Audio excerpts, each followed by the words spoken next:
You're nothing, Jon Snow. Got a theory, could be Barney. You never say thank you. That's what the money is for! Winter is coming. The danger. I am the one who knocks. I think A that I damn may fine be cup of coffee. the voice of my generation. Suit up! Bonjour tout le monde et bienvenue dans PIC TV, le podcast qui décortique et analyse vos séries préférées.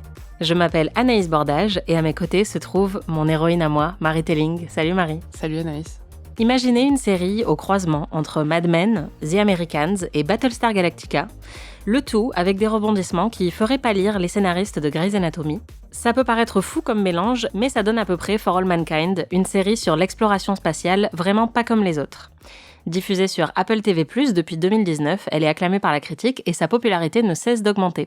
Qu'est-ce qui fait de For All Mankind la série la plus ambitieuse du moment ? Qu'est-ce qui la rend si addictive ? Jusqu'où ces scénaristes vont-ils aller ? On vous dit tout dans cet épisode. Mais avant ça, le pic de la semaine. Marie, c'est quoi ton pic cette semaine ? Mon pic, c'est un livre qui s'appelle The Palace Papers de Tina Brown. Donc c'est un livre qui n'a pas encore été traduit en français, désolé. Tina Brown, c'est l'ancienne rédactrice en chef de Vanity Fair aux États-Unis pendant les années 80. Elle a aussi été rédactrice en chef du New Yorker, elle a fondé le Daily Beast et elle était head chef aussi de Tatler dans les années 70. Tatler qui est un peu la bible sur l'aristocratie anglaise. Et The Palace Papers, en fait, c'est une enquête assez monumentale sur les secrets et les coulisses de la famille royale depuis la mort de Diana. Et elle revient aussi avant sur la vie, le couple de Philippe et la reine, pour montrer un peu les dynamiques qui existent encore aujourd'hui. C'est passionnant, c'est très bien écrit, c'est irrévérencieux, c'est drôle, et en même temps, il y a plein d'infos assez croustillantes. Si vous voulez comprendre l'envers du décor des engueulades entre le prince William et le prince Harry, entre Meghan et Kate, c'est ça qu'il faut lire. C'est vraiment super. Et toi, Anaïs, c'est quoi ton pic ? Moi, mon pic, c'est la série Industrie, qui est diffusée sur OCS en ce moment et qui en est à sa saison 2. C'est une série à laquelle je comprends absolument rien et que je trouve géniale. Ça parle d'un groupe de jeunes londoniens qui travaillent dans une banque d'investissement à Londres et ça a un côté très cruel. Ça rappelle parfois un petit peu Succession dans le côté méga riche qui sont tous hyper égocentriques et détestables. Sauf que c'est une série qui a un langage visuel et surtout sonore vraiment unique que je trouve assez reposante de manière un peu paradoxale puisque c'est une succession de moments très stressants où ils doivent je sais pas ce qu'ils font en fait. Ils parlent d'argent tout le temps et ça a l'air hyper stressant et ils s'engueulent au téléphone et ils parlent à des gens très riches et ils disent ouais tu mises je sais pas combien pour tel client, bref. J'ai fait un bac L, je suis désolée, je peux pas vous en dire plus. Honnêtement, ils pourraient parler chinois ou en langage des Sims, ce serait exactement pareil pour moi. Mais en fait, c'est une série dans laquelle il y a sans cesse un bruit de téléphone en train de sonner derrière, une bande-son électronique qui a été conçue exprès pour la série qui est vraiment assez captivante. Et donc, on est un peu happé, hypnotisé par l'univers dans lequel évoluent ces jeunes. C'est aussi très sexy, il y a énormément de scènes de sexe puisqu'ils sont tous jeunes, accros à la coke et ils adorent coucher ensemble. Donc, c'est vraiment plus une expérience sensorielle que une aventure narrative parce qu'honnêtement, je saurais pas exactement vous dire quels sont les rebondissements de semaine en semaine. Je trouve que c'est une des séries les plus uniques du moment, donc je vous encourage vraiment à la regarder. Et en plus, ce qui est intéressant, c'est que les deux créateurs, qui sont deux jeunes Britanniques, ont dit que dans la saison 1, ils avaient fait vraiment ce qu'ils voulaient et c'est ça qui a donné un résultat aussi unique. Et dans la saison 2, ils essayent d'appliquer quand même un peu plus de conventions télévisuelles, d'avoir un petit peu plus de règles et une meilleure direction. Et je trouve que ça se sent. Donc la saison 2 est pour l'instant, je trouve encore meilleure que la première. Voilà. Donc regardez Industrie sur OCS.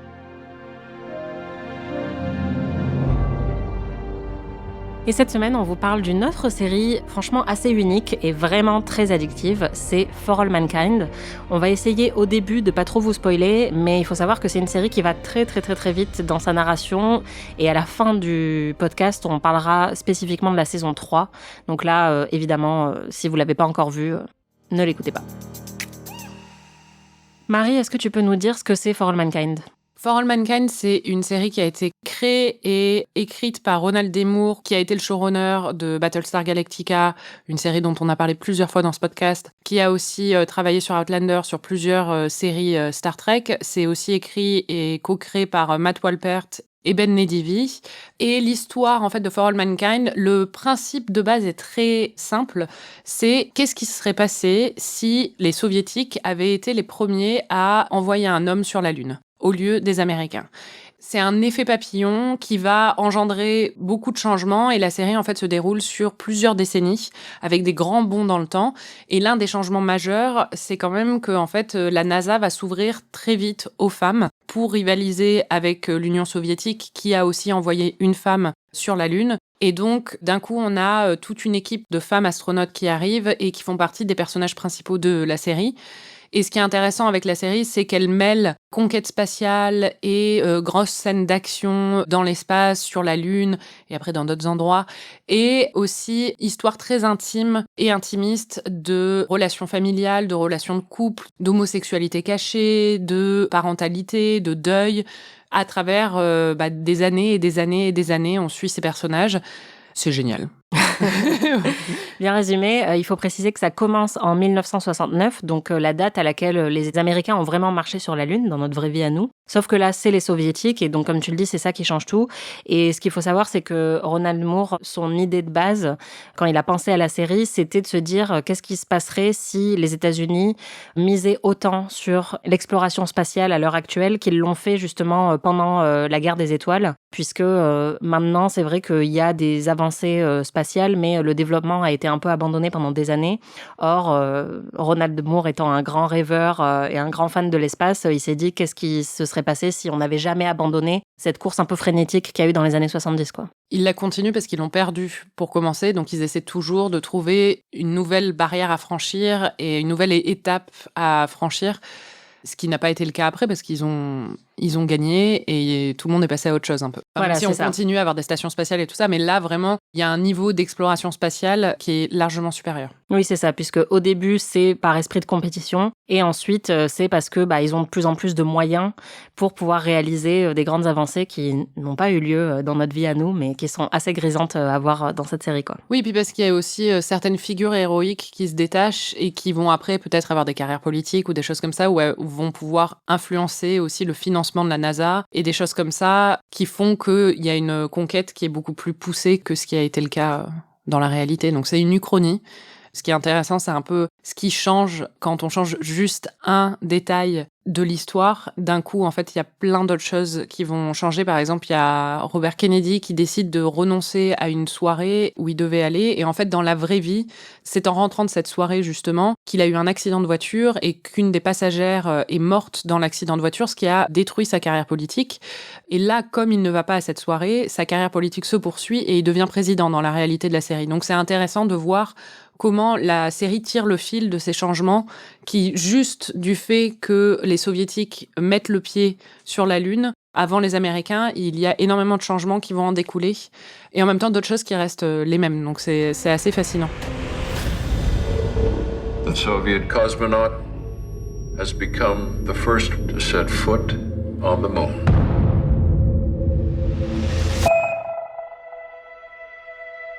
I thought it was about being first. Turns out the stakes are much bigger than that. Get back to work. We're still in this thing. Change of plans, gentlemen. There is water on the moon. This race will be ours to fight for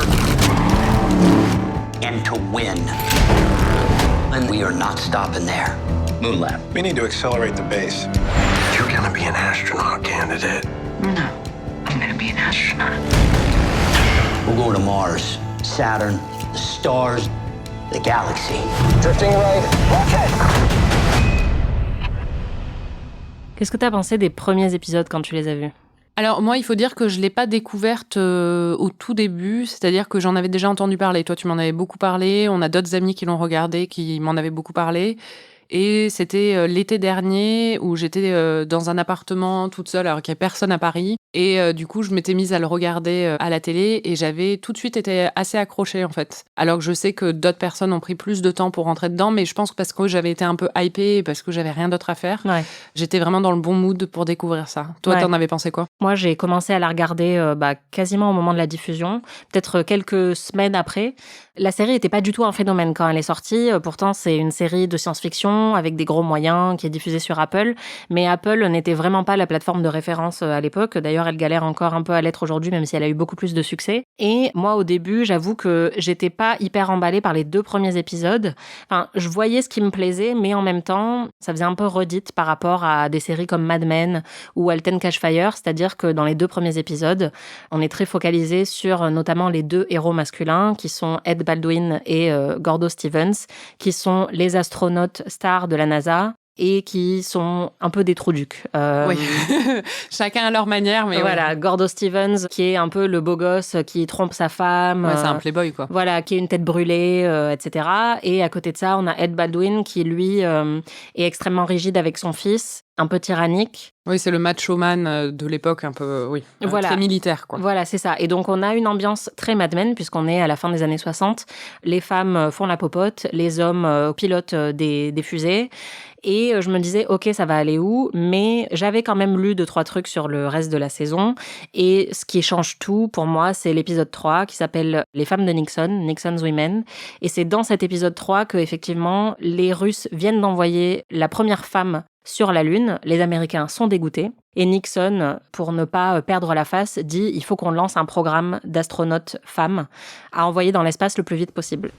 To this end, Nixon wants us to put a woman on the moon. Preferably a blonde. You can't be serious. Anybody tell the president that we don't have any female astronauts? Well, I think he's aware. Every newspaper, magazine, talk show, and newscast is pointing it out on a daily basis. Can't just put a woman on the moon. She has to be an astronaut. There are procedures, training, tests. Et donc cet épisode 3 de la saison 1, c'est le moment où il y a un training montage pendant tout l'épisode. Il y a un recrutement d'une équipe de femmes astronautes. Ladies, take your seats. We'll get this show on the road. My name is Deke Slayton. I'm head of the astronaut office, and I'm here to welcome you to NASA. Congratulations. As of this moment, you are officially astronaut candidates. Affectionately referred to from this point on as ASCANs. This is a rigorous 24-hour-a-day, 7-day-a-week training program preparing you for space travel. There are 20 of you here today. I expect that number to be far less a year from now. Honestly, I don't know if any of you will still be here. Donc la femme de Gordo Stevens, qu'on avait vue juste comme femme au foyer en fait depuis le début de la série, là on apprend qu'elle est aussi pilote et qu'elle a les compétences, si elle s'entraîne, de devenir astronaute. Et donc moi je trouve cet épisode génial parce que c'est tout ce que j'aime. La culture a été créée pour les montages d'entraînement, surtout les montages d'entraînement pour aller dans l'espace. Enfin c'est un truc qu'on a déjà vu des milliards de fois mais qui est toujours hyper divertissant. Et là en plus avec ce twist féministe, et on a plein de nouveaux personnages qu'on n'avait pas vus auparavant qui arrivent. Et il y a notamment Molly Cobb qui était une vraie astronaute dans la vraie vie, qui est interprétée par Sonia Walger qu'on avait déjà vue dans Tell Me You Love Me et Lost, qui est une actrice récurrente de série. Il y a un personnage d'astronaute lesbienne qui arrive aussi. Et c'est vraiment, moi, le moment où j'ai compris un petit peu ce qu'il cherchait à faire, puisqu'on voit le premier changement dont tu parles, qui est assez subtil, mais où on voit qu'effectivement, l'Amérique devient un petit peu plus progressiste que ce qu'elle était à l'époque, de manière opportuniste. Oui, c'est ça, c'est que c'est totalement opportuniste et qu'on voit en même temps, la série est assez intelligente pour le souligner aussi. C'est-à-dire que dans le recrutement des astronautes, dans le groupe, il y a Danielle qui est une astronaute noire, qui est une pilote noire, qui a toutes les qualifications, qui est une scientifique brillante. Mais en même temps, tout de suite, ils disent oui sans même regarder son CV, et celui qui dirige le programme décrédibilise totalement sa candidature en disant vous la sélectionnez juste parce qu'elle est noire, alors qu'au final, elle le mérite vraiment. Mais ça, c'est un thème qui va la poursuivre pendant toute la série. Et dès le début, c'est établi par l'écriture, et c'est très intéressant parce que justement, il souligne un peu les paradoxes du fait d'ouvrir à des femmes, mais en même temps dans une société qui reste tout aussi conservatrice et qui va peut-être changer grâce à ça, mais qui pour l'instant reste quand même assez étroite d'esprit. Enfin, c'est les années 60 aux États-Unis, et par exemple, il y a une des femmes au foyer, Karen, qui est la femme d'Ed, qui est très jalouse de ses femmes parce que elle n'a pas les capacités. C'est pas une pilote, c'est vraiment une maman et une femme au foyer. Et donc, elle ne fait que dire que ça décrédibilise le rôle de l'astronaute, que on ne devrait pas laisser des femmes faire ça, que c'est pas leur place. Et elle a un discours hyper rétrograde. Et ce qui est intéressant, c'est que ça provienne d'une femme, mais en même temps, je trouve qu'il y a une intelligence dans l'écriture à ce niveau-là aussi, quoi. Il y a 2 autres personnages féminins dont on comprend pas trop l'intérêt au début et qui se révèlent de plus en plus dans la saison 1. Déjà, il y a Margot qui, au tout début de la saison 1... On comprend un peu son intérêt, la pauvre. Non, mais on comprend leur trajectoire Oui. Plus tard. Margot qui vit dans son bureau, qui se réveille le matin et on a un peu l'impression que c'est la Peggy Olson. C'est aussi ça, je me disais, j'ai déjà un peu vu ce genre de personnage, un peu malfagoté, mais hyper ambitieuse, carriériste, tout ça. Look, I know you're smart, Margot. But it gets intense down there. They call it the trench for a reason. I need to know you're not some pogue who's going to wilt at the first sign of pressure. No, sir. That wouldn't be... I've had guys on Fido, solid guys, damn near piss their pants during a rocky re-entry. Well, sir, I don't wear pants. That is a fact. Donc, elle commence en fait au dernier rang du Mission Control, donc qui est la salle de commande où ils sont en contact avec les astronautes, et elle finira directrice de la NASA plus tard. Donc, on a vraiment toute sa trajectoire assez époustouflante et c'est un personnage féminin que j'adore. Et à côté de ça, on a un personnage féminin qui met un peu plus de temps à se révéler, c'est Aleda, qui est en fait une jeune fille mexicaine qui traverse la frontière avec son père. Et ensuite, comme la série fait de grands bonds dans le temps, elle va devenir adulte et on va voir aussi comment elle va se développer et quel va devenir son lien avec la NASA. Voilà, on passe d'une série dont on pense qu'on comprend un peu où elle va aller dans les premiers épisodes avec ses anti-héros masculins, etc., à une série où c'est vraiment les femmes principalement qui mènent la danse et où il y a une multitude de personnages féminins vraiment très très intéressants. Et c'est ça que j'adore dans la série, c'est qu'en fait, autant du point de vue du sexisme, mais aussi du racisme, de l'homophobie, etc., on a un discours qui est très riche et qui est pas du tout réducteur ni opportuniste pour le coup. Où on sent que c'est pas une série qui fait ça parce que c'est à la mode ou parce que ce serait une représentation un petit peu facile. C'est des personnages qui sont toujours développés avec soin, qui sont pas des personnages prétextes. Il y a par exemple un personnage gay dans la saison 3 qui est vraiment développé avec beaucoup de finesse alors qu'on le connaissait pas 5 minutes plus tôt et en fait on lui accorde sa propre intrigue à lui. What's it like? Everything's new in a way.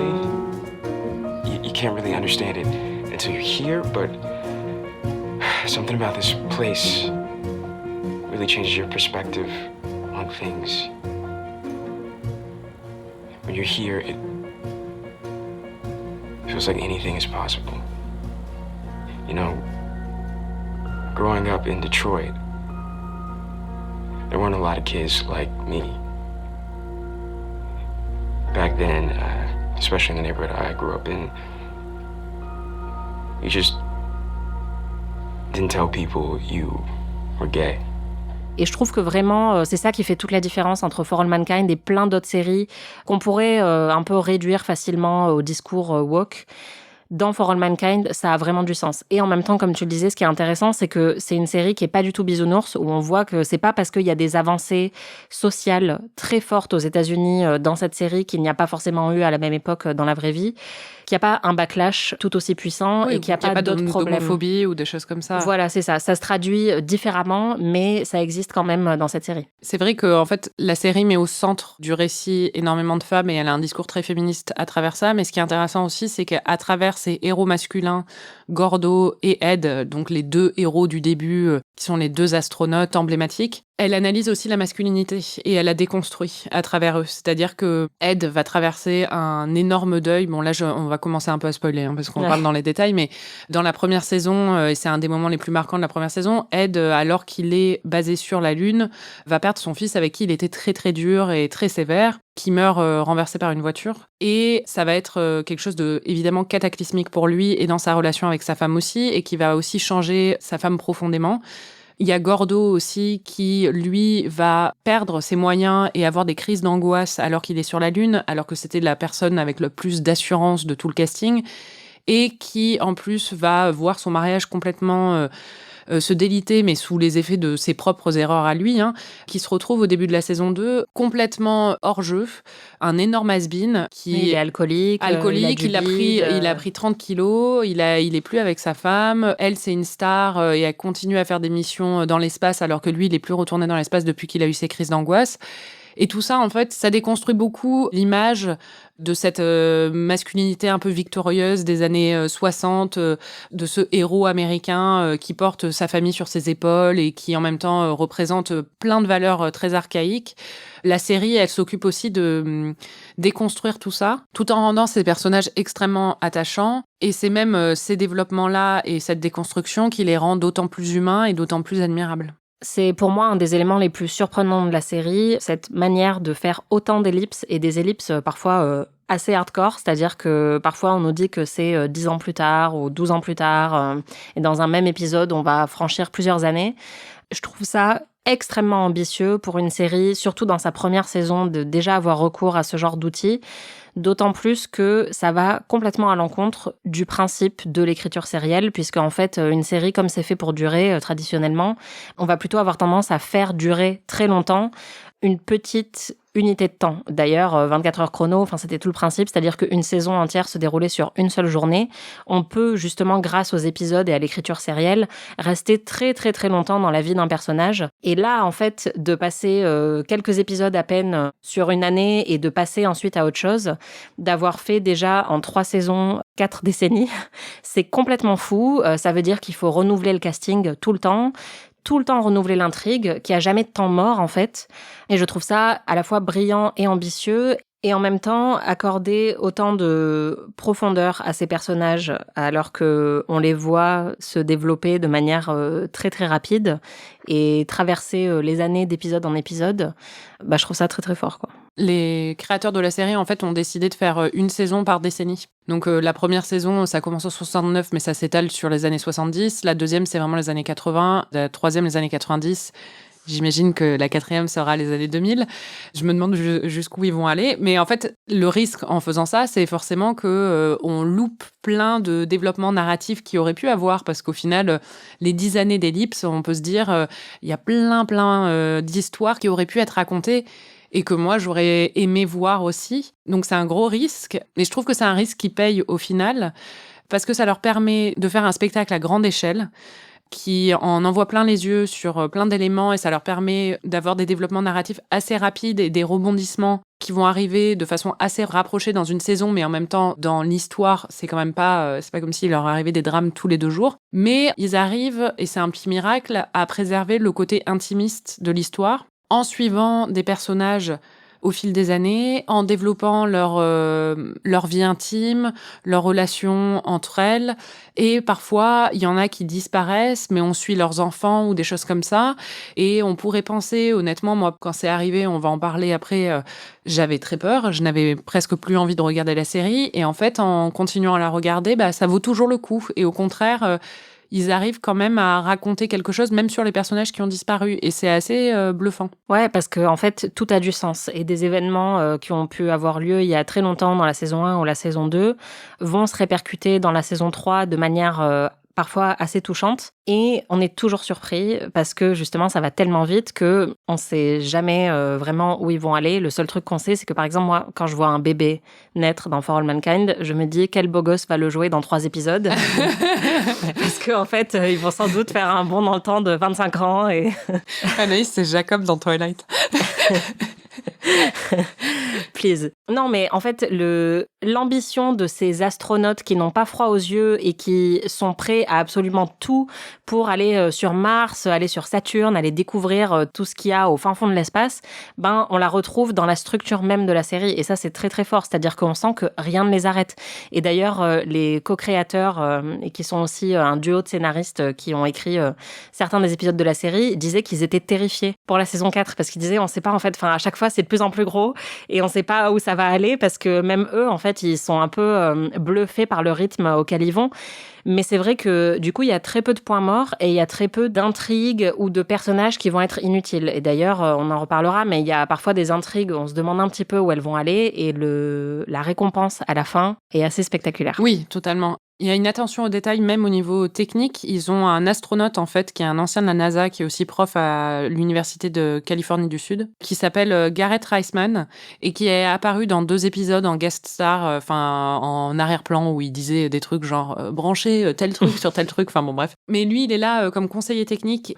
Moore l'avait contacté dès le début pour lui parler de cette idée. Et ils sont tout le temps en conversation sur aussi ce qui est faisable techniquement, ce qui l'est pas. À un moment, il voulait faire une vague dans l'espace. Il était là, non, c'est pas possible, on peut pas faire de vague dans l'espace. J'adore toujours ça dans les bonnes séries de science-fiction et dans les bonnes séries de fantasy. Et c'est ce qu'on a reproché à Game of Thrones à la fin dans ces 2 dernières séries. C'est-à-dire que c'est pas parce que c'est un monde imaginaire ou une uchronie ou un monde fantasmé qu'il n'y a pas de cohérence narrative dans ce monde-là. Et en fait, leur pari à eux, aux créateurs de For All Mankind, c'est de respecter certaines règles scientifiques, même s'ils vont beaucoup plus loin que les avancées de la science aujourd'hui. Mais en même temps, ils respectent des règles de base qui font que c'est crédible. Et c'est ça qui est assez dingue, c'est parce qu'on se retrouve à conquérir des planètes comme Mars ou comme la Lune ou des choses comme ça. La Lune n'est pas une planète, je le sais. Mais on se retrouve à faire ça et on se dit c'est complètement fou. Et en même temps, c'est crédible dedans parce qu'ils font l'effort justement de le rendre crédible. Et ça, c'est assez remarquable. Et c'est parce que Moore vient aussi de l'univers de la science-fiction, qu'il a fait Battlestar Galactica, qu'à mon avis, c'est un énorme nerd. Et du coup, on retrouve cette fibre-là qui fonctionne très très bien. Le côté hyper réaliste de la science-fiction vient de Battlestar Galactica, et même dans Battlestar Galactica où il y avait des Cylons, donc des robots, des trucs comme ça. Et 14 planètes. Voilà, mais c'était ancré dans un réalisme très fort, et notamment même sur les manœuvres de guerre, puisque pour le coup, c'est un peu une série de guerre, Battlestar. C'était hyper pointu, et cette rigueur-là, c'est vrai qu'elle est très appréciable parce que c'est hyper grisant de regarder un univers qui ressemble tellement au nôtre, mais qui a juste ces infimes changements. C'est comme Harry Potter. Non, mais c'est ça qui plaît en vrai, c'est ça, c'est que tu peux te reconnaître, c'est une version magnifiée, quoi. Oui, c'est ça, on peut s'y projeter. Et comme dans Battlestar Galactica, il y a une maîtrise du suspense et du frisson et des scènes d'action qui est époustouflante. Et moi, c'est pour ça que l'année dernière, j'ai dit que c'était pour moi la meilleure série de l'année dernière, et c'est encore cette année une de mes séries préférées. Parce que ça se termine toujours en apothéose. On n'a eu que 3 saisons, mais comme on a traversé plusieurs décennies, j'ai l'impression d'avoir vécu déjà énormément de choses avec ces personnages et avec cette série. Et en fait, la tension monte à chaque fois très graduellement dans les premiers épisodes, mais on a des séquences dignes de Gravity ou d'Interstellar, puisque on est quand même sur de l'exploration spatiale, donc on a des drames intimes, mais on a aussi des accidents dans l'espace.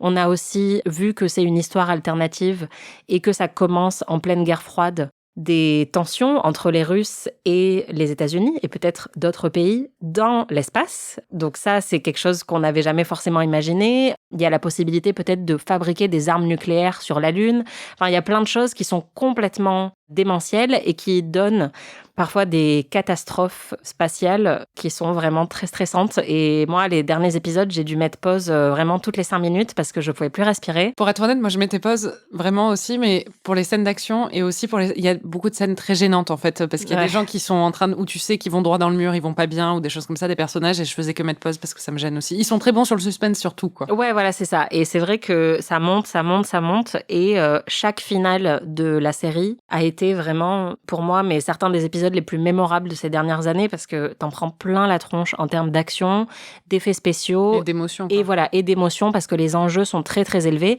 Et vraiment, notamment avec le final de la saison 3, mais c'était déjà le cas avec la saison 2 aussi, ça me rappelle Grey's Anatomy, en fait, et c'est ces épisodes monstrueux où il y a une explosion dans l'hôpital, où il y a un accident de ferry, ou le crash d'avion. Enfin, c'est des trucs qui sont hyper mémorables, et pour le coup, dans Grey's Anatomy, ça paraît pas crédible, parce que toutes les 5 minutes, il y a une nouvelle catastrophe cataclysmique. Mais dans For All Mankind, comme c'est sur plusieurs années à chaque fois, ça paraît crédible, et ça fait très très peur. Oui, tu dis que ça monte, mais avec la saison 3, dès le premier épisode, moi j'étais là, normalement on va commencer tranquille, et là j'étais là, mais qu'est-ce qui se passe à la fin du premier épisode? T'es déjà dans une scène d'action, t'es là, mais ouais. Ils sont menacés. Après, bon, je me disais, ça va aller quand même, mais c'est vrai que la saison 3, ils ont commencé sur les chapeaux de roue quand même. Ouais, c'est ça, mais en fait, à chaque fois, il y a des espèces de petits chocs. Et en fait, quand t'arrives au final, tu dis « Ah ouais, non, d'accord, ça, c'est vraiment un gros choc. » Moi, j'adore les trucs dans l'espace. Et vraiment, là, pour moi, il n'y a pas mieux à l'heure actuelle. Alors que moi, j'aime pas les trucs d'espace, honnêtement. J'aime bien les chansons de David Bowie sur l'espace, mais à part ça, vraiment, c'est vraiment pas mon truc. J'ai pas vu Gravity, j'en ai rien à faire. Ça m'angoisse, en fait, cette espèce de vide. Mais j'adore cette série. Mais je l'adore plus pour les relations humaines ou des choses comme ça. Et j'aime bien. Après, j'avais adoré Battlestar Galactica, donc je dis que j'aime pas l'espace. Mais c'est en fait. Oui, t'aimes Ron Moore quand même. Oui, voilà, exactement. Puis, comme tu le dis, sur les personnages, il y a un côté Mad Men, en fait, qui est très plaisant, ou The Americans. C'est-à-dire que c'est une série d'époque avec des enjeux qui peuvent parfois paraître infimes parce que c'est comment parler à un collègue ou des trahisons de bureau, des manipulations ou des demandes d'augmentation, et qui vont avoir un enjeu aussi impactant pour nous que aller conquérir la Lune. On va passer à la saison 3, on va vous méga spoiler. Mais alors non, déjà, il faut commencer par le final de la saison 2 pour parler de la saison 3, je pense. Ouais. Je pense que c'est là que For All Mankind a vraiment acquis ses lettres de noblesse. C'est avec ce final-là qui était magistral. Ouais. Il y a des tensions pendant toute la saison 2 entre les Soviétiques et les Américains. Ça arrive à son paroxysme quand il y a un cosmonaute qui demande à obtenir l'asile chez les Américains. Les Soviétiques ne sont pas contents du tout. Ils arrivent, ils envahissent la station américaine sur la Lune. Ils commencent à se tirer dessus entre eux. Et en fait, il y a un couple qui est Gordo et Tracy, donc, qui personnellement est mon couple préféré. Je les aimais d'amour et je pense que je suis pas la seule parce qu'ils sont tous les deux extrêmement charismatiques et ils ont eu toute une histoire où des débuts passionnés, beaucoup d'engueulades, on sentait qu'ils s'aimaient énormément, mais en même temps, ils étaient assez toxiques l'un pour l'autre. Et quand Gordo a fait un peu son introspection et un vrai mea culpa, et il a travaillé sur lui-même, et à la fin de la saison 2, il essaie de la récupérer, et on sent que ça va fonctionner. Ils se retrouvent tous les deux sur la station spatiale. Et là, ils sont enfermés dans un KGB, je sais pas comment ça se décrit, et ils doivent sauver l'humanité. Non, pas l'humanité, mais les gens de... Non, mais si, c'est un peu ça, puisque en gros, l'armée américaine avait, sans le dire à la NASA, commencé à fabriquer une arme nucléaire sur la Lune. Et comme la station est envahie par les Soviétiques, il y a un problème de refroidissement de je sais pas quoi, et ça risque d'exploser, et donc de créer un accident nucléaire sur la Lune, ce qui veut dire que pendant 1000 ans après, plus personne pourrait y aller, et que, accessoirement, ça va tuer tous les gens qui y sont, y compris Tracy et Gordo. The nuclear reactor's control computer has gone offline. The reactor is overheating and fast. In approximately 45 minutes, it will cause a massive nuclear meltdown, killing everyone on the base and rendering Shackleton uninhabitable for 1,000 years. Jesus Christ. Tracy et Gordo, qui sont tout seuls et qui ont vraiment eu un arc rédemptoire pendant toute la série, surtout Gordo, mais Tracy aussi qui était devenu un peu insupportable. Ils viennent de se remettre ensemble alors qu'ils étaient divorcés et ils apprennent que ils sont les seuls qui puissent arrêter ce réchauffement qui va créer l'explosion nucléaire. Mais pour ça, ils doivent aller appuyer sur un interrupteur qui se trouve à l'extérieur de la station lunaire. Or, ils n'ont pas de combinaison. Et marcher sur la Lune sans combinaison, c'est pas possible. T'as 15 secondes et après t'exploses. Voilà. Et voilà, en fait, tu gonfles de partout et tes poumons éclatent ou je sais pas quoi. Et donc, c'est hyper horrible et gore. Et donc, ils décident tout de suite, ils disent « Okay. What can we do? » On va le faire parce que c'est des héros américains. Et donc, ils se recouvrent de scotch, tous les deux. Ils s'enroulent de scotch pour protéger leur peau et se faire une sorte de combinaison faite maison. Et c'est le climax du final de la saison 2 où ils courent sur la surface de la Lune, recouverts de scotch, pour aller appuyer sur l'interrupteur. Ça devrait... En fait, j'y pensais aujourd'hui, je me disais, cette scène devrait être comique. Et c'est vraiment une preuve de la qualité de cette série. À aucun moment, j'ai eu envie de rire, même s'ils étaient en train de bondir. Ouais. Bah moi, j'ai souri au début parce que justement, la série est très bonne là-dessus, parce que juste avant qu'ils sortent, Tracy le regarde, et d'ailleurs, c'est les derniers mots qu'ils se disent l'un à l'autre. Elle lui dit... You look fucking ridiculous. T'as vraiment une tête de con, hein. Avec ton scotch de partout. Et après, ils se disent qu'ils s'aiment et ils partent. I love you, Trace. Yeah, I love you too, Gordo. Et effectivement, ils ont l'air un peu cons, mais c'est un moment qui est unique. Et en même temps, ce que je trouve incroyable, c'est la manière dont la série parle d'héroïsme. Et notamment, eux, ils vont pas survivre, spoiler. Et c'est très très dur pour tout le monde dans la série et pour Marie et moi. Ça a été très dur à l'époque de voir cet épisode. Et en fait, dans la saison 3, ils ont été érigés en héros. Mais en même temps... À juste titre. Il y a une statue qui est érigée en leur honneur. Il y a un film avec Meg Ryan qui s'appelle L'amour dans l'espace ou un truc comme ça. Voilà. Et c'est vrai que ce qu'ils font est totalement héroïque, mais c'est aussi dégueulasse. C'est-à-dire qu'on voit leur peau éclater, on voit leurs yeux injectés de sang. On voit ensuite après comment l'histoire a été racontée de manière très... aseptisée. Voilà, aseptisée et digestible. Et la série nous montre que non, évidemment c'est héroïque, mais en même temps c'est assez brutal. Et je trouve que la série est très très bonne là-dessus parce que c'est que des portraits de héros, mais en même temps sans avoir ce côté aseptisé, parce que c'est des héros, mais qui sont aussi un peu des connards, c'est-à-dire que Ed Baldwin est un héros, mais c'est aussi parfois un connard. C'est des personnages qui sont hyper complexes, et c'est pas des héros pré-mâchés, justement comme il y a pu y en avoir dans la pop culture américaine, et la série a un discours là-dessus que je trouve très intelligent. Et c'est un discours qui est creusé dans la saison 3, notamment à travers les fils en fait de Tracy et Gordo, parce que quand Tracy et Gordo disparaissent, eh bien ils laissent derrière eux 2 fils adolescents, où l'un est en jeune adulte et l'autre est adolescent, qui vont devoir gérer non seulement le deuil de leurs 2 parents qui sont morts sur la Lune quand même, mais aussi le poids de cet héritage et de la figure héroïque de leurs parents, c'est-à-dire qu'ils sont constamment ramenés à cette histoire, ramenés aux dernières minutes de leurs parents, et aussi à leur statut de héros, et on les mesure constamment à leurs parents, et ça donne 2 résultats très différents qui... C'est les points centraux de la saison 3, et c'est marrant parce qu'au début de la saison 3, je sais pas pourquoi on s'intéresse autant aux enfants de Gordo et Tracy. Enfin, pour moi, c'était l'échec de la saison. Je me disais, je m'en fous complètement de leurs histoires et de leurs états d'âme individuels. Et en fait, 2 moments les plus cruciaux et les plus spectaculaires de la fin de la saison sont liés en fait à la trajectoire de chacun. C'est-à-dire qu'il y en a un qui est astronaute, qui a suivi les pas de son père et de sa mère, mais qui va pas très très bien dans sa tête. Il faut préciser que dans la saison 2, il a eu une aventure avec Karen Baldwin, qui est donc plus âgée, qui était sa boss en plus. Et qu'il a connu enfant. Il était le meilleur ami de son fils. Donc, là aussi, je trouve que la série est très bonne pour ne pas mettre de côté le caractère quand même abusif de la relation. Et sauf que dans la saison 3, ça commence des années plus tard, donc elle est complètement passée à autre chose. Mais lui, en fait, il reste un petit peu sous son emprise. Il est toujours fasciné par elle. Il s'accroche, ouais. Et il veut pas la lâcher alors qu'il est en train de se marier lui-même, mais il a toujours un crush sur elle, etc. Et donc, pendant toute la saison, on le voit un peu faire la moue parce que il est encore amoureux de Karen et que, en plus, il travaille avec Ed, donc l'ex-mari de Karen, qui est une figure paternelle pour lui, et il lui ment pendant toute la saison puisqu'il ne peut pas lui dire que il a couché avec sa femme quand lui-même était adolescent, quoi. Ouais, il est jaloux d'Ed parce que Ed a une bonne relation avec Karen et que il a quelque chose qu'il aura jamais. Donc, il a vécu quelque chose avec elle que lui n'aura jamais. Donc, il a une relation carrément à la fois de culpabilité et en même temps de haine. Il a un comportement extrêmement toxique et dérangeant il part en vrille, en fait, de plus en plus. Et on sent qu'il se met énormément la pression aussi parce qu'il a la pression, justement, de l'héritage aussi paternel et parental en général. Et lui, en fait, il va tellement partir en vrille qu'il devient addict, parce que c'est un ancien alcoolique, il devient addict au cachet. Et en plus, ce qui est intéressant aussi, c'est que Daniel ne voulait pas le sélectionner pour la mission sur Mars, parce qu'ils vont sur Mars. Hein. Et en fait, Ed l'a sélectionné, mais un peu par paternalisme, parce qu'il connaissait son père, que c'était son meilleur ami, et que son père est mort un héros, et qu'il veut protéger le fils et l'encourager.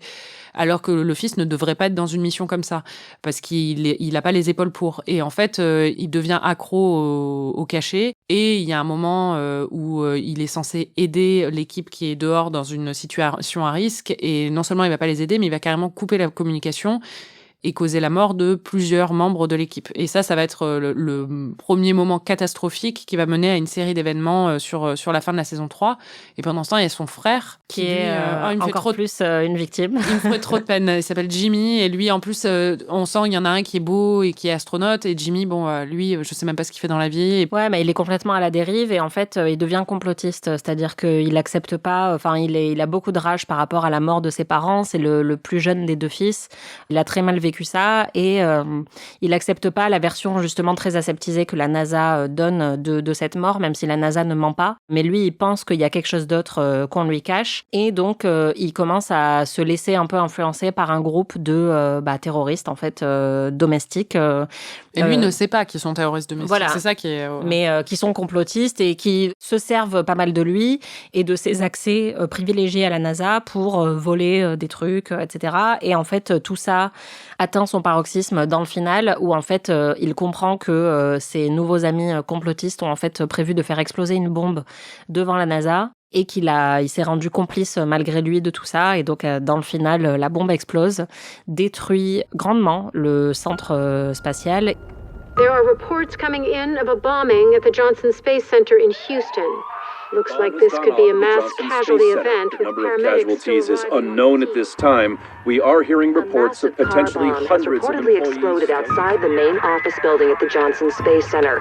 It is unknown how many have perished at this time. Et d'ailleurs, c'est inspiré d'un vrai attentat qui a eu lieu la même année aux États-Unis et qui est l'attentat le plus lourd commis par des Américains sur le territoire américain.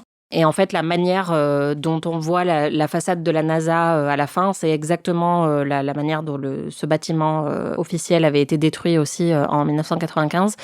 Et donc, ça va entraîner la mort de plusieurs personnages, notamment Karen. Et Molly. Et là, vraiment, je dois dire que ce qu'ils ont fait avec Molly est remarquable parce qu'il y a d'autres personnages comme Dick Slayton qui ont été des vraies figures historiques. Et Molly Cobb, c'était aussi le cas. Et elle faisait partie des premières astronautes à être entraînée justement pour pouvoir être envoyée sur la Lune. Elle a fait partie d'un programme qui ensuite qui a été avorté.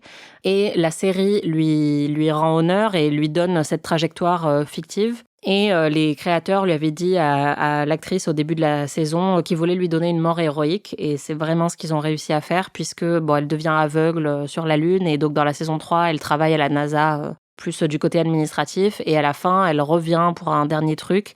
Et elle aide tous les gens à sortir du bâtiment après l'attentat. Et elle revient dans les décombres pour aller chercher plus de survivants alors qu'elle est aveugle. Mais du coup, elle arrive à se guider dans la poussière, tout ça, beaucoup mieux que plein d'autres personnes. Et... This way, follow my voice.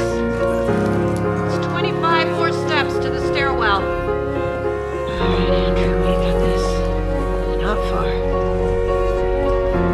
Okay, here's the stairwell. Head down, make your way to the front of the building. Someone help him down. We're going back for more people. Et on la voit disparaître un peu dans le couloir et c'est une mort qui est sublime. Oui, surtout qu'il ne montre pas la mort, en fait, il la suggère et c'est ça qui est assez beau, je trouve. C'est une des morts les plus héroïques et les plus belles de toute la série. Et d'ailleurs, moi, c'était un de mes personnages préférés. Oui, moi aussi. C'était vraiment... je pense, elle et Wayne, son mari, c'est vraiment... ils sont assez géniaux. Mais c'est vrai que, moi, à la fin de la saison 2, quand Gordo et Tracy sont morts, parce que c'était vraiment tes chouchous. Bah oui, c'était un couple où t'avais envie de les voir revenir ensemble. Ils étaient très charismatiques, ils étaient marrants au plus, donc ils apportaient quelque chose d'assez savoureux dans la série. Alors que Ed, c'est un peu, il est chiant, quoi. Je l'aime beaucoup au final parce que justement, il y a un attachement au fil des années, mais Ed comme Karen, ils sont un peu vanille, quoi. Ouais. Mais eux, ils étaient un petit peu plus rock'n'roll. Et en fait, quand ils sont partis, je m'étais dit, mais quel est l'intérêt de continuer à regarder cette série ? Franchement, la saison 3, je l'ai trouvée excellente du début à la fin. Et je trouve qu'en fait, ils sont toujours présents dans cette série. Donc, à travers leur fils et à travers, en fait, leur mort n'est pas du tout gratuite et n'était pas juste là pour être un effet de coup de poing émotionnel, de tire-larme. La saison 3, même si elle part dans plein de directions différentes au niveau de l'intrigue, les conséquences de la mort de Tracy et Gordo sont présentes tout au long de la saison. Et c'est ça que j'aime bien aussi dans la série, c'est que c'est pareil que pour les soviétiques qui mettent le pied sur la Lune. C'est-à-dire, chaque élément narratif mène à quelque chose et à un cheminement logique et intelligent et intéressant. Et rien n'est jamais gratuit, en fait. Rien. Ouais. Il y a toujours tout ce qui est établi à un moment va payer à un autre moment. Et Molly qui, par exemple, sur la Lune est exposée à des radiations, va perdre la vue, mais ça va aussi mener à quelque chose d'autre. Et je trouve ça assez... c'est très très bien, c'est minutieux en fait dans le travail d'écriture et c'est ça que j'aime bien. Ouais, et sur la mort de tous ces personnages, en fait, à chaque fois, ils se demandent justement est-ce qu'on a atteint le bout de la trajectoire. Et c'est vrai que quand tu fais traverser 20, 30, 40 ans à un personnage, t'arrives peut-être plus rapidement au bout. Et je dois reconnaître que je me suis dit exactement pareil que toi avec Gordo et Tracy. Mais j'admets aussi que avec cette trajectoire assez fulgurante, ils étaient un peu arrivés au bout, c'est-à-dire qu'ils ont eu leur rédemption, ils se sont remis ensemble. Et c'est pareil avec Karen, elle a eu une super trajectoire, elle fait un peu penser à Donna dans Halt and Catch Fire, où elle est mère au foyer, et puis finalement elle se construit une carrière, etc. Elle est un peu arrivée en bout de course et donc les morts sont vraiment impactantes aussi parce qu'elles arrivent à un moment où on est encore très attaché au personnage. Ils s'éternisent jamais. Donc on n'en a jamais marre, mais au final, rétrospectivement, on se dit que c'était le bon choix. Et en plus, on est très impatient de voir ce qu'ils vont faire ensuite, parce qu'ils font un peu table rase à chaque saison, et c'est hyper enthousiasmant de se dire quels vont être les nouveaux personnages, quelles vont être les nouvelles histoires d'amour, à quoi va ressembler, parce que bon, en plus ils vieillissent les acteurs dans chaque saison. Ça, pour le coup, on n'y croit pas trop, mais c'est pas grave, on accepte totalement. Oui, parce que là, Ed est censé avoir presque 60 ans, et bon, l'acteur en a même pas 40, donc parfois c'est un peu... C'est l'astronaute sexagénaire le plus en forme de l'histoire. C'est ça. Et en plus, le fait de durer aussi longtemps, les quelques anciens qui restent encore, donc notamment Ed et Danny et Margot, on les aime vraiment beaucoup parce que le casting tourne énormément puisqu'il y a énormément de morts. Et j'avoue que Margot ou Ed ou Danny n'étaient pas du tout mes préférés dans la saison 1. Et maintenant, en fait, j'ai une telle affection pour eux. Et Ed, c'est vrai que c'était vraiment un gros trou-duc. C'était une tête à claque et maintenant je l'adore. Il est génial, mais parce que justement, on voit aussi comment un personnage qui a traversé 30 ans de catastrophes, d'émotions, etc., peut avoir grandi. Sa relation avec sa fille adoptive, puisqu'ils adoptent une petite fille après avoir perdu leur fils, est vraiment très touchante dans la série. Donc c'est fascinant. Et même Daniel, qui était un personnage un peu effacé dans la saison 1, maintenant, moi, je l'adore. C'est mon personnage féminin préféré de la série, quoi. Mais c'est marrant parce qu'en plus, là, du coup, je me dis, en fait, la dernière image de la saison 3, c'est un bond dans le temps jusqu'en 2001. Et donc, je me dis, la prochaine saison va se dérouler en 2001, mais en même temps, j'aurais tellement aimé parce que ce qui se passe, c'est que à la fin, il y a toute une partie de l'équipe qui doit rester coincée sur Mars parce qu'ils doivent envoyer Kelly, on va pas rentrer dans les détails parce qu'elle est enceinte. Ils doivent la scotcher à un vaisseau spatial et l'envoyer, la propulser vers un autre vaisseau spatial pour qu'elle puisse accoucher avec la bonne gravité. Exactement. Cette série est complètement folle. Ouais, vraiment, mais Grey's Anatomy à côté, c'est vraiment du pipi de chat. Oui, mais à aucun moment je me dis ils vont trop loin. Ça fonctionne. Mais du coup, une partie de l'équipe doit rester derrière sur Mars et ils vont devoir rester pendant 1 an et demi. Et moi, j'avais trop envie de retourner dès la saison 4 avec eux, de voir comment leur vie va évoluer.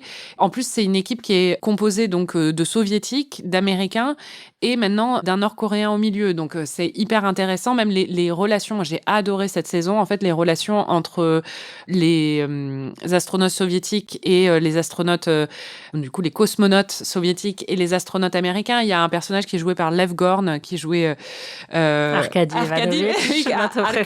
Ivanovich dans The Americans et qui là est en fait le chef des cosmonautes russes. Et il y a un personnage plus jeune qui a une histoire d'amour avec Kelly, l'américaine. Et ça, c'est très savoureux aussi. Donc, j'aurais aimé... You are beautiful, fascist, reactionary. Exactement. Et du coup, j'aurais aimé rester avec eux. Et en fait, je sais très bien qu'ils vont faire un bond dans le temps jusqu'en 2001 et j'ai très hâte de voir ça en même temps. De ce que j'ai entendu, ils vont aussi un petit peu explorer l'Union soviétique puisque... Margot... Margot a trahi son pays et se retrouve chez les Russes. Oui, puis là, je sais pas sur quelle planète ils sont là en 2001, mais ils sont quelque part aussi. Ça se trouve, c'est Vénus maintenant. Enfin bon, bref. Ouais, c'est ça. Je me suis dit, il va y avoir Vénus ou un truc comme ça. Mais c'est tellement génial de se dire que une série qui en est qu'à sa 3e saison peut nous réserver autant de surprises. À ton avis, ça va finir en quelle année, For All Mankind ? Moi, je pense que peut-être en 2022. Peut-être qu'ils vont faire mais en fait, au bout d'un moment... je pense que ça va finir en 2350, quoi. Peut-être. Je pense que ça va aller dans le futur. Mais oui, je pense qu'ils vont aller dans le futur. Enfin, je pense que ça dépend en vrai du succès de la série et de voir si Apple TV+ va la renouveler. Mais pour l'instant, c'est devenu un vrai succès critique et avec le bouche à oreille, ça devient un succès populaire de plus en plus. Donc je pense qu'elle a de beaux jours devant elle et je pense qu'elle va au moins aller jusqu'à notre époque contemporaine, mais que du coup, des personnages comme Ed, bye bye, quoi.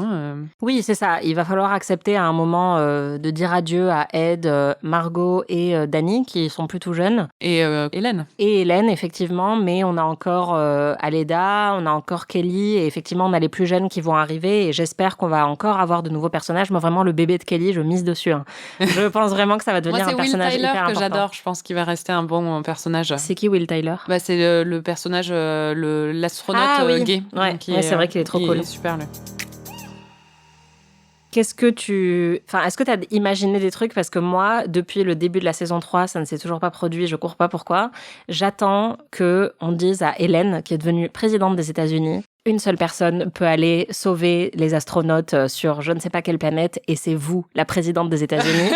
et qu'elle va remettre au placard son costume de présidente des États-Unis pour réenfiler sa combinaison d'astronaute. Et ce serait trop stylé. Et je comprends pas pourquoi ils l'ont pas fait. Parce que ce serait pas réaliste du tout. Et que du coup, encore une fois, la qualité de cette série, c'est un minimum de réalisme. Mais je suis d'accord que ce serait très cool. T'as imaginé, toi, des trucs un peu comme ça ou... Non, pas du tout. Moi, je me laisse un peu porter. Peut-être qu'ils vont trouver une poudre spéciale sur Vénus qui fait ressusciter les gens et ils vont ramener Tracy et Gordo. Moi, c'est tout ce que je veux. Ou résoudre le problème du réchauffement climatique. Ah, mais ça, ils le résolvent. Oui, c'est vrai que... C'est ça qui est intéressant aussi, c'est qu'en fait, ils voulaient montrer une évolution, parce qu'à travers la course spatiale, ils montrent aussi le progrès scientifique. Et ce qui est intéressant, c'est des petits détails. Mais par exemple, dans les années 90, les personnages ont des portables, ce qui n'était pas le cas dans les années 90. Et des portables assez... Enfin, pas des gros portables satellites, ils ont des portables plus modernes. Et c'est ils ont quand même une petite antenne, mais... Oui, mais par exemple, la présidente, à un moment, a limite un BlackBerry. Ils font des Teams ou des Zooms avec leur famille quand ils sont dans l'espace. Ils font des visioconférences.